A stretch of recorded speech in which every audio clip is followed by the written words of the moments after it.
Hello friends, पारस classes में आप सभी का स्वागत है। तो आज हम स्टार्ट करने वाले हैं सेशन में संधि से संबंधित क्वेश्चन और आंसर्स। ठीक है, इसमें आपका प्रश्न है एज एट एग्जाम में जैसे पूछा जाता है, एक क्वेश्चन है और उसके 4 आपको ऑप्शंस दिए गए हैं। आपको पता करना है कि कौन सा राइट ऑप्शन है। ठीक है, वैसे तो देखिए आंसर भी है बट मैं ट्राई करूँगी आंसर आपको ना दिखे। ठीक है, सारे क्वेश्चन वो क्वेश्चन है जो आपके किसी भी प्रीवियस ईयर एग्जाम में पूछे गए हैं, तो डेफिनेटली क्वेश्चन बहुत ही इंपॉर्टेंट है। तो वीडियो को लाइक कर दीजिए, वीडियो को शेयर कीजिए और चैनल को अगर अभी भी सब्सक्राइब नहीं किया है तो चैनल को सबसे पहले सब्सक्राइब कीजिए। ठीक है, चलिए शुरू करते हैं हमारा आज का क्वेश्चन। ठीक है, और इससे पहले एक बात और मैं आपको बता दूं, हमारी एक क्लासेस सीरीज़ स्टार्ट हो गई है जिसमें मैं आपको संधि समझा रही हूँ कॉन्सेप्ट वाइज। तो अगर आप वो क्लास नहीं देख रहे हैं तो आप उसे भी देखिए, तभी आपको जो संधि का पूरा कॉन्सेप्ट है वो समझ आने वाला है। ठीक है, और यहाँ हम लोग कर रहे हैं क्वेश्चन और आंसर्स। चलिए शुरू करेंगे। देखिए पहला क्वेश्चन है नयन। नयन में देखिए जैसे ही आप नयन शब्द को पढ़ेंगे यहाँ पे अय की आवृत्ति हो रही है, और अय की आवृत्ति का मतलब है कि पूर्व पद में किसकी मात्रा आई होगी, ए की मात्रा आई होगी, छोटी ए की। अयाधि संधि का उदाहरण है, तो कौन सा वाला एग्जाम इसका जो ऑप्शन है वो ठीक हो जाएगा। तो देखिए ने धन अन जिसमें भी है वो आपका सही हो जाएगा। ने धन अन बराबर क्या हो जाएगा, नयन हो जाएगा। ठीक है, तो नेक्स्ट वन देखेंगे। देखिए नयन में आपका कौन सा आंसर सही है, ए आंसर आपका सही है। ठीक है, दूसरा देखेंगे सदैव। सदैव में संधि है, तो जहाँ भी आपको दो मात्रा दिखेंगी वहाँ आपकी कौन सी संधि हो जाती है, वृद्धि संधि। ठीक है, आपको ध्यान रखना है। देखिए सदैव, तथैव, ममैव, गुणैव, ये सब आपके जो उदाहरण है ये आपके वृद्धि संधि के उदाहरण होते हैं जिनमें आपको बड़ी ए की दो मात्रा देखने के लिए मिलती हैं। ठीक है, चलिए नेक्स्ट वन क्वेश्चन देखेंगे। देखिए जरा, निम्नलिखित में से किस शब्द में गुण संधि है। देखिए गुण संधि 3 जगह होती है, या तो छोटी ए की मात्रा का आगमन हुआ हो, या छोटे ओ की मात्रा का आगमन हुआ हो, या फिर अर का आगमन हुआ हो। वहाँ आपकी जो संधि होगी वहाँ आपकी किसकी कौन सी संधि होगी, गुण संधि। ठीक है, तो जरा देखेंगे। देखिए हिमालय में है नहीं, हिमालय में दीर्घ संधि है। इत्यादि में आपकी कौन सी है, यण संधि। तल्लीन में आपकी कौन सी है, व्यंजन संधि। तो क्या बचता है, देवेंद्र। देवेंद्र ही आपका सही उदाहरण है। देव धन इंद्र बराबर क्या हो जाएगा, देवेंद्र। ठीक है, नेक्स्ट वन देखेंगे। और देखिए छोटी ए की मात्रा का आगमन हुआ है इसी में ही, तो ये आपकी गुण संधि का उदाहरण है। नेक्स्ट वन देखेंगे। इसके बाद देखिए क्या दिया गया है, शब्द अन्वय का संधि विच्छेद है। देखिए अन्वय में क्या हुआ है, वा शब्द का आगमन हुआ है, किसका, वा शब्द का, और किसके स्थान पर, छोटे ऊ की मात्रा के स्थान पर। ठीक है, तो अनुधन। देखिए फटाफट से देखेंगे क्या हो जाएगा, अव शब्द का आगमन है तो क्या हो जाएगा, अनुधन अय बराबर क्या हो जाएगा, अन्वय। तो कौन सा वाला ऑप्शन सही होना चाहिए, बिल्कुल सही, ऑप्शन नंबर ए जो है आपका इसका क्या होगा, सही आंसर हो जाएगा, अनुधन अय बराबर अन्वय। देखिए अब यहाँ क्या है, यहाँ आपको थोड़ा शब्दों का ध्यान रखना पड़ेगा। जो सही शब्द है वो अनु होता है जिस पर आपकी छोटे ऊ की मात्रा लगी हो। ठीक है, ना कि अनु होगा जिस पर बड़े ऊ की मात्रा लगी है, ये गलत हो जाएगा। ठीक है, चलिए नेक्स्ट वन देखते हैं। देखिए आपका क्या दिया है, फटाफट से देखेंगे। उच्छिष्ट शब्द है, यहाँ आपको बतानी है कि संधि क्या हुई है। ठीक है, तो यहाँ आपको पता होना चाहिए ये आपकी क्या है, ये ता संबंधी नियम है। जब भी उत्तर पद में क्या हो, उत्तर पद में आपका श आ जाए। ठीक है, आपका ये श आ जाए तो वहाँ पे आपको क्या करना पड़ेगा, वहाँ पर आपको संधि करते समय ये जो ता है वो किस में बदल जाता है, वो अपने छा शब्द में परिवर्तित हो, जो ता है वो चा शब्द में परिवर्तित हो जाता है आधे चा में। तो जो सही ऑप्शन होगा वो कौन सा हो जाएगा, बी, उत धन शिष्ट बराबर उच्च उच्च शिष्ट। ठीक है, चलिए, और इस शा के स्थान पर भी क्या हो जाता है, छा हो जाता है। ठीक है, इस प्रकार से चलिए आगे बढ़ेंगे। देखिए तल्लीन। तल्लीन भी आपकी एक व्यंजन संधि, और यहाँ भी आपके व्यंजन संधि का ता संबंधी नियम लगता है।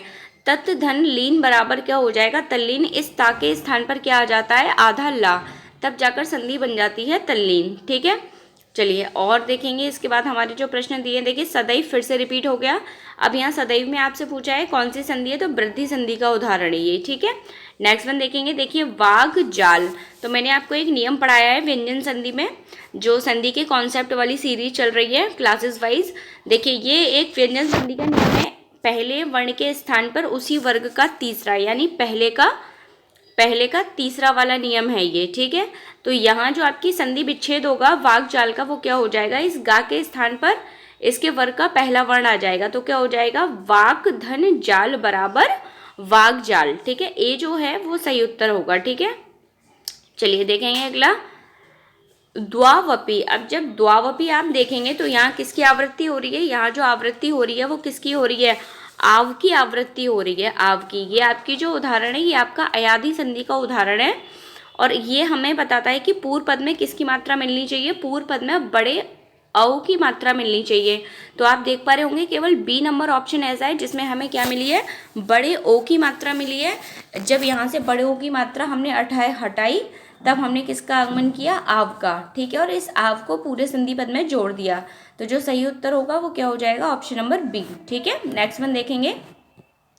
देखिए अत्यधिक, अति धन अधिक बराबर क्या हो जाता है, अत्यधिक। ये आपकी यण संधि का उदाहरण है। यहाँ ई की मात्रा के स्थान पर या वर्ण की क्या होती है, आवृत्ति होती है, ठीक है। और जो शुद्ध शब्द है वो अति होता है, यानी कि ताप कैसी ई की मात्रा, छोटी ई की। तो अति धन अधिक बराबर जो संधि होगी वो क्या होगी, अत्यधिक। कौन सी संधि है, यण संधि है, ठीक है, स्वर संधि का एक प्रकार है, ठीक है। अगला देखेंगे। देखिए निम्नलिखित में से कौन विसर्ग संधि है। अब आपको ये बताना है कि इनमें से कौन सी जो है वो विसर्ग संधि है, ठीक है। देखिए ये दिग्गज आपकी व्यंजन संधि है, महिष आपकी क्या है, आपकी दीर्घ संधि है, और जगदीश आपकी जो है जगत धन ईश बराबर क्या हो जाता है, जगत धन ईश बराबर क्या हो जाएगा, देखिए जगदीश। यहाँ ताके स्थान पर उसी वर्ग का तीसरा वर्ण आ गया, ठीक है। तो ये भी व्यंजन संधि है। तो देखिए जो विसर्ग संधि होगी वो किस में हो जाएगी, निरंतर में। किस में हो जाएगी, निरंतर में। निहि धन अंतर बराबर क्या हो जाता है, निरंतर। यहाँ विसर्ग के स्थान पर किसकी आवृत्ति हो गई है, विसर्ग के स्थान पर रावण की आवृत्ति हुई है, ठीक है। ये व्यंजन संधि का उदाहरण, ये आपके विसर्ग संधि का उदाहरण है। देखिए निरंतर, ठीक है। संधि विच्छेद क्या होगा, निहि धन अंतर बराबर क्या हो गया, निरंतर, ठीक है। नेक्स्ट वन देखेंगे। देखिए अगला जो प्रश्न है वो क्या कह रहा है, इति धन आदि बराबर इत्यादि। देखिए जहां भी आपकी या, व और रा वर्ण की आवृत्ति होती है वहां आपकी यण संधि होती है, ठीक है। तो ये आपकी किस संधि का उदाहरण है, यण संधि का उदाहरण है, ठीक है। अगला देखेंगे इसके बाद। देखिए यहाँ तक ये सारे प्रश्न ऐसे हैं जो किसी न किसी प्रीवियस ईयर पेपर में आपसे पूछे गए हैं। तो सारे ही क्वेश्चन बहुत इंपॉर्टेंट है। अगर वीडियो आपको पसंद आ रही हो तो वीडियो को लाइक ज़रूर करें, वीडियो को शेयर भी करें और चैनल को ज़रूर सब्सक्राइब करें, क्योंकि ऐसा ही इंपॉर्टेंट कंटेंट हम आपके लिए प्रोवाइड कराते हैं और कराते रहेंगे। चलिए देखते हैं। मनोहर बहुत ही ज़्यादा पूछे जाने वाला उदाहरण है। मनोहर एक विसर्ग संधि का उदाहरण है। किसका उदाहरण है, विसर्ग संधि का। क्या विच्छेद होता है वो भी समझ लीजिए। मनः धन हर, जब ये संधि लगती है या संधि का नियम लगता है तो ये क्या हो जाता है, विसर्ग हटके ओ की मात्रा में बदल जाता है, छोटे ओ की मात्रा में, और ये ओ की मात्रा ना पर आ जाती है। तो पूरा शब्द क्या बन जाता है, मनोहर। कौन सी संधि है, विसर्ग संधि का उदाहरण है, ठीक है। अगला देखेंगे जरा, प्रश्न आपसे क्या कह रहा है। निम्नलिखित में से एक कथन गलत है, ठीक है। संधि में दो पक्षों का मेल होता है। संधि, देखिए संधि जब मैंने आपको क्लासेस में मैं आपको पढ़ा रही हूँ तो ये बात बहुत मैंने अच्छे से क्लियर की है कि संधि में दो पक्षों अर्थात शब्दों का योग नहीं होता, बल्कि किसका योग होता है, वर्णों का योग होता है। संधि में किनका योग होता है, वर्णों का योग होता है, ठीक है। कभी कभी वर्ण की जगह अक्षर भी लिखा हुआ आ सकता है, ठीक है, तो आपको ये ध्यान रखना है। बाकी संधि तोड़ने को विच्छेद कहा जाता है, बिल्कुल सही है। समास में पदों के प्रत्यय समाप्त कर दिए जाते हैं। समास तोड़ने को विग्रह कहा जाता है। तीनों पॉइंट बिल्कुल सही हैं, बस फर्स्ट वाला पॉइंट जो है वो गलत है। संधि में हम लोग क्या करते हैं, वर्णों का योग करते हैं, ठीक है। चलिए एक और देख लेते हैं। निम्नलिखित में से एक कथन गलत है। फिर से आपको बताना है कोई एक कथन गलत है, ठीक है। देखिए विसर्ग के साथ विसर्ग के मेल से उत्पन्न विकार को विसर्ग संधि कहा जाता है। तो ये वाली बात तो देखिए वो क्या कह रहा है, विसर्ग के साथ विसर्ग के मेल से। तो विसर्ग के साथ विसर्ग का मेल नहीं होता, केवल पूर्व पद में विसर्ग दिया जाता है, ठीक है। उत्तर पद में विसर्ग नहीं होगा। उत्तर पद में कोई वर्ण होगा, या तो वो स्वर होगा या व्यंजन होगा, तब विसर्ग का स्वर या व्यंजन के साथ क्या होगा, मेल होगा, ठीक है। स्वर या व्यंजन के साथ मेल होगा तब जाके हमारी विसर्ग संधि का नियम लगता है, ठीक है। विसर्ग का विसर्ग के साथ मेल नहीं होता, ये वाली बात गलत है, ठीक है। चलिए नेक्स्ट वन देखेंगे। अगला प्रश्न जो आपको दिया है, क्या दिया है, पुरस्कार में कौन सी संधि है। तो देखिए ये पुरस्कार भी आपकी कौन सी संधि है, विसर्ग संधि है, ठीक है। ये होता है पुरः, धनकार बराबर क्या हो जाता है, पुरस्कार। यहाँ विसर्ग के स्थान पर किसकी आवृत्ति हो जाती है, शा की आवृत्ति हो जाती है, दंतई शा की। ठीक है, चलिए देखिए शाप के 3 प्रकार के होते हैं। एक होता है आपका तालव्य शा, एक होता है आपका मूर्धन्य शा और एक होता है आपका दंतई शा। ठीक है, तो इसको हम दंतई शा कहते हैं। तो ये विसर्ग संधि में आवृत्ति होती है इसकी। ठीक है, ये विसर्ग संधि का उदाहरण है आपका। अगला देखेंगे इसके बाद, निम्नलिखित में से कौन सा व्यंजन संधि का उदाहरण है। तो देखिए आपको बताना है निम्नलिखित में से कौन सा व्यंजन संधि का उदाहरण है। तो अगर आपने अच्छे से पढ़ी है संधियाँ क्लासेस वाइज, अगर आपने हमारी क्लास ली है तो आपको बहुत अच्छे से समझ आ रहा होगा कि कौन सी संधि जो है व्यंजन संधि का उदाहरण है। तो सदाचार जो है वो आपकी क्या है, आपकी व्यंजन संधि का उदाहरण है। ठीक है, क्योंकि इसमें क्या हुआ है, इसमें यहाँ सत्य धन आचार बराबर क्या हो जाता है, सदाचार।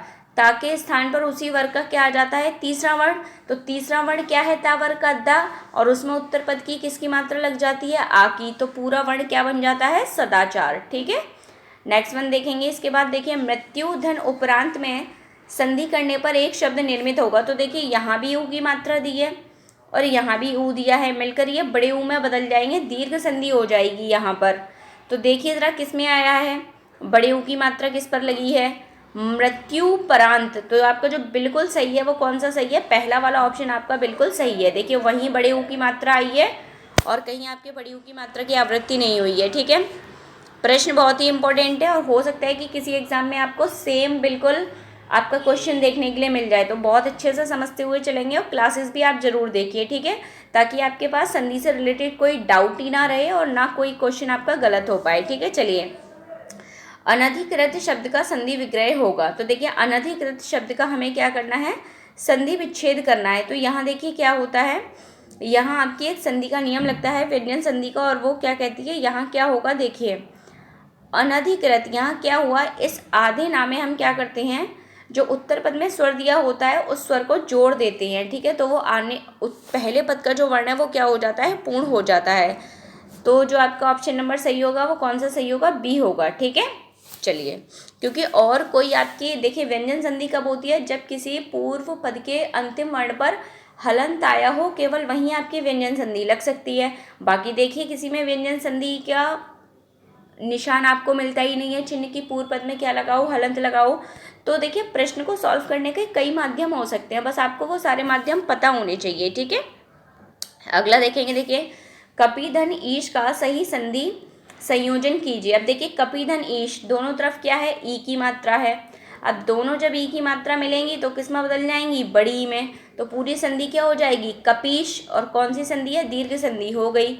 जो बी ऑप्शन है वही आपका क्या होगा, सही उत्तर। ठीक है, और देखिए आपका यूपीएससीआई में आया है। ठीक है, तो कई सारे पेपर्स के क्या है, प्रीवियस ईयर पेपर्स के क्वेश्चन है, तो आपके लिए मोस्ट इंपॉर्टेंट है ये सारे। ठीक है, चलिए देखते हैं विसर्ग के साथ स्वर अथवा व्यंजन के संयोग से जो विकार उत्पन्न होता है उसे किस संधि के नाम से जाना जाता है। तो देखिए जब भी विसर्ग के साथ, अभी जस्ट ही बताया था, स्वर या व्यंजन का अगर मेल हो रहा है तो वहाँ विसर्ग संधि होती है। कौन सी संधि होती है, विसर्ग संधि। ठीक है, जब यहाँ पे एक बात और समझ लेंगे, जब स्वर का स्वर के साथ ही योग होगा तो वहाँ कौन सी संधि हो जाएगी, स्वर संधि। और जब क्या होगा, जब व्यंजन का किसी स्वर और किसी व्यंजन के साथ योग होता है तो कौन सी संधि होती है, व्यंजन संधि होती है। ठीक है, चलिए अगला प्रश्न देखेंगे। देखिए परोपकार भी आपका बहुत ही पूछा जाने वाला उदाहरण है। तो देखिए यहाँ आपकी जो संधि है विसर्ग संधि, और थोड़ा यहाँ ध्यान रखेंगे। देखिए जो आपका शुद्ध क्या होना था, संधि विच्छेद होना था, वो क्या होता है, परह धन उपकार। ठीक है, तब ये विसर्ग संधि मानी जाएगी। तब विसर्ग के स्थान पर क्या आ जाता है, इस विसर्ग के स्थान पर ओ की मात्रा आ जाती है, तब जाकर आपकी क्या बनती है, परोपकार संधि बनती है, विसर्ग संधि। ठीक है, यहाँ विसर्ग और आने चाहिए थे।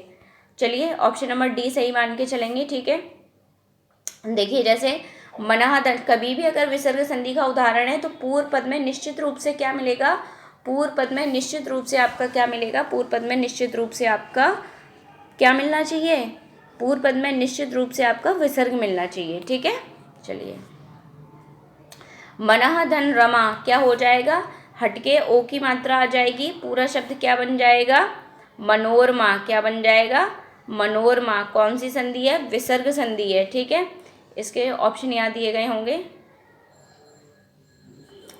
देखिए आपकी वहाँ कौन सी संधि थी, आपकी विसर्ग संधि थी। ठीक है, अगला देखेंगे। देखिए चंद्रोदय, देखिए छोटे ओ की मात्रा का आगमन हो रहा है और छोटे ओ की मात्रा का जो आगमन है केवल और केवल गुण संधि में होता है। ठीक है, तो चंद्र धन उदय बराबर चंद्रोदय गुण संधि का उदाहरण है। उदाहरण नंबर जो इसका सही उत्तर होगा वो डी हो जाएगा। ठीक है, अगला देखेंगे फटाफट से। निम्नलिखित में से वृद्धि स्वर संधि है। वृद्धि स्वर संधि, निम्नलिखित में से वृद्धि स्वर संधि किस शब्द में है? तो वृद्धि स्वर संधि जरा देखेंगे किसमें, तो वृद्धि में दो मात्राएं आती है। महोषध में आपकी क्या होगी, वृद्धि संधि होगी महोषध। दो मात्रा या तो बड़ी ए की या फिर बड़े ओ की वृद्धि संधि में ही आती हैं केवल। ठीक है, चलिए आगे देखेंगे, बाकी देख लेंगे। देखिए इसमें इन सभी में आपकी क्या है, शोध धन अर्थी शोधार्थी दीर्घ संधि है। रजनी धन ईश रजनीश दीर्घ संधि है। यति धन इंद्र यतीन्द्र कौन सी है, दीर्घ संधि है। केवल एक महोषध ऐसा है जिसमें कौन सी संधि है, वृद्धि संधि है। ठीक है, अगला देखेंगे जरा शदाशय। तो देखिए तीसरे किसी भी वर्ग के तीसरा वर्ण आया है दा, ता वर्ग का है तो पूर्व पद में ता जरूर आया होगा। व्यंजन संधि है तो व्यंजन संधि की ये पहचान है कि उसके पूर्व पद में हलंत लगा होता है। तो देखिए कितनी आसानी से हम लोग अपना उत्तर पता कर सकते हैं। ठीक है, तो सत्य धन आशय बराबर क्या हो गया, सदाशय। अगला देखेंगे इसके बाद जो हमें देखना है, निम्नलिखित में यह संधि विच्छेद सही है। आपको ये बताना है कि निम्नलिखित में से कौन सा जो संधि विच्छेद है वो सही है। ठीक है, तो देखिए परम धन आत्मा आपका बिल्कुल सही हो जाएगा। परम धन आत्मा दीर्घ संधि है। ठीक है, तो पूरा वर्ड क्या बन जाता है, परमात्मा। ठीक है, ये भी ध्यान रखना है, जो संधि शब्द बनेगा वो क्या बनेगा, परमात्मा। अगला देखना है, निम्नलिखित विकल्पों में से शुद्ध है। अब देखना है कौन सा शुद्ध है, फटाफट से देखेंगे। देखिए जो संधि बनेगी वो मैं आपको बता दूं, पराधीन बनेगी, पराधीन। तो फटाफट से बताएंगे क्या है, पर धन अधीन बराबर क्या हो जाएगा, पराधीन। बिल्कुल सही है, पराधीन का संधि विच्छेद क्या होता है, पर धन अधीन बराबर पराधीन। दोनों में क्या होता है, आ स्वर है, मिलकर क्या बन जाता है, बड़ा आ। ठीक है, और बड़े आ की मात्रा किस पर आ जाती है, रा पर। तो पूरा शब्द क्या बन जाता है, पराधीन। ठीक है, अगला देखेंगे उच्चारण। आपकी फिर से व्यंजन संधि आ गई, तो उत धन चारण बराबर उच्चारण। डी जो आपका ऑप्शन है बिल्कुल सही होगा, उत धन चारण बराबर उच्चारण। ठीक है, जो वर्ण उत्तर पद में दिया गया होता है वही वर्ण इस टा के स्थान पर आ जाता है। जैसे यहाँ चा दिया गया था तो क्या आ गया, आधा चा आ जाएगा। ठीक है, उज्ज्वल भी इसी संधि का उदाहरण है। उत धन ज्वल बराबर क्या हो जाता है, उज्ज्वल। अगला देखेंगे, अगला प्रश्न जो हमें दिया है, महाशय शब्द का सही संधि विच्छेद होगा। ठीक है, तो देखिए महाधन आशय बराबर क्या हो जाएगा, महाशय। सी ऑप्शन बिल्कुल क्या होना चाहिए, सही होना चाहिए। ठीक है, तो महाधन आशय दीर्घ संधि है। देखिए पावन, पावन, तो पावन में जो क्या है, आव की आवृत्ति हो रही है। किसकी आवृत्ति हो रही है, आव की। मतलब पूर्व पद में कौन सी मात्रा आनी चाहिए, बड़े ओ की। तो फटाफट से देखेंगे किसमें बड़े ओ की मात्रा लगी है, देखिए डी में लगी है। बिल्कुल सही आंसर यही होना चाहिए, पौधन अन बना बराबर पावन। उल्लास, अभी देखिए दोनों आ गए फिर से, उत धन लास बराबर क्या हो जाएगा, उल्लास। तो कौन सा ऑप्शन सही हो जाएगा, उत धन लास बराबर उल्लास। ए ऑप्शन आपका क्या होना चाहिए, बिल्कुल सही। चलिए अगला देखेंगे क्या पूछा, निम्नलिखित में से किसमें यण संधि है। ठीक है, यण संधि बतानी है, तो यण संधि देखिए किसमें, यदि धन अपि बराबर यद्यपि। ए ऑप्शन बिल्कुल सही है। बाकी तीनों में आपकी कौन सी संधि है, बाकी तीनों में आपकी वृद्धि संधि है। ठीक है, अगला देखेंगे, निम्नलिखित में से वृद्धि संधि है, फिर से वृद्धि संधि बतानी है, तो कौन सी हो जाएगी, महोषध। महोषध में कौन सी संधि है, वृद्धि संधि। पृथ्वीधन ईश पृथ्वीश, महीधन इंद्र महींद्र, और विद्यार्थी सब में दीर्घ संधि है, बाकी सब में महोषध में कौन सी संधि है, वृद्धि संधि है। ठीक है, दो मात्राएं आ गई, वृद्धि संधि है। अतएव, अतएव में कौन सी संधि है, जरा आप देखेंगे फटाफट से किसकी आवृत्ति हो रही है, अतएव। फटाफट से बताएंगे, अतएव में देखेंगे क्या हो जाएगा। देखिए यहाँ आपकी कौन सी संधि है, यहाँ आपकी विसर्ग संधि है, अतः धन एव। इसमें क्या होता है, इसमें विसर्ग हट जाते हैं और विसर्ग का लोप हो जाता है और बाकी किसी नए वर्ण का आगमन नहीं होता। तो कौन सी संधि है, विसर्ग लोप संधि है। ये विसर्ग लोप संधि का उदाहरण है। ठीक है, तो यहाँ पर क्या होगा, डी ऑप्शन बिल्कुल सही होगा। अतएव जो है किस संधि का उदाहरण है, विसर्ग लोप संधि का उदाहरण है। इनमें पूर्व पद में आए हुए विसर्ग का क्या हो जाता है, लोप हो जाता है, बाकी पूर्ण शब्द को जोड़कर ऐसा ही लिख देते हैं। ठीक है, अगला देखेंगे फटाफट से। देखिए पवन, पवन में देखेंगे, पवन में देखिए अव की आवृत्ति हुई है, अयादि संधि का उदाहरण है। ठीक है, पो धन अन बराबर क्या हो जाता है, पवन। विच्छेद भी ध्यान कर लीजिए, पो धन अन बराबर क्या हो जाता है, पवन। अव की आवृत्ति होती है तब जाकर पूरा क्या बन जाता है, पवन। उज्ज्वल किस संधि का उदाहरण है, व्यंजन संधि का उदाहरण है। ठीक है, व्यंजन संधि का।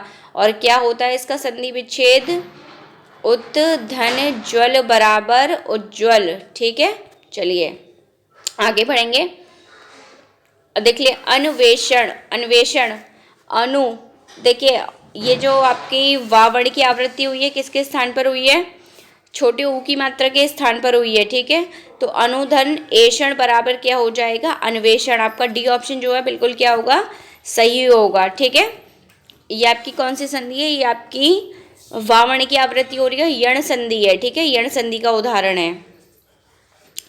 अगला देखेंगे इसके बाद, यण संधि का संबंध किस संधि विशेष से है। अब आपको बताना है जो यण संधि है वो किस संधि से संबंधित है। तो जो यण संधि होती है वो आपकी स्वर संधि का एक प्रकार होती है। ठीक है, सी ऑप्शन बिल्कुल सही है। देखिए नवोड़ा बहुत ही सरल है, छोटे ओ का आगमन हो गया, तो छोटे ओ का आगमन किस संधि में होता है, गुण संधि में। और कैसे आएगा, नवोड़ा कैसे मिलता है, जब पूर्व पद में आ या आ हो और उत्तर पद में क्या दिया गया हो, ऊ या ऊ की मात्रा, तब जाकर क्या बनती है, गुण संधि का नियम लगता है। और सही शब्द क्या है, ऊढ़ा सही शब्द है, तो नवधन ऊढ़ा बराबर नवोड़ा।